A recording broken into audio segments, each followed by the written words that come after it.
Welcome back. In this video, I wanted to go over API Gateway. As we discussed in an earlier video, an API, or an Application Programming Interface, is a messenger that takes a request and tells a system what to do. But we also have multiple types of APIs, like the HTTP API, the WebSocket API, and the most common API, the REST or RESTful API. Now, you don't need to know this level of detail for the exam, but I included it in this slide just for your knowledge. The API Gateway is an easy way for developers to publish and maintain APIs at any scale.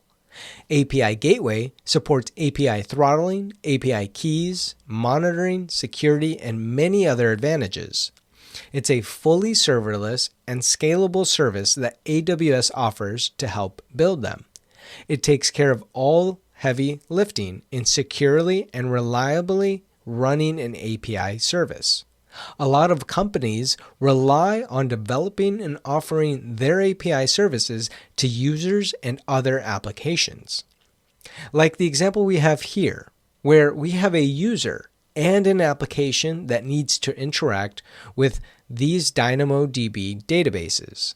They can simply interact with the API Gateway in a secure manner, and it will handle the request by handing it over to the Lambda function. The Lambda function can then make the get, post, put, or delete operations to the databases. For this exam, you just need to know what is API Gateway and when you should use it. I'll see you in the next video.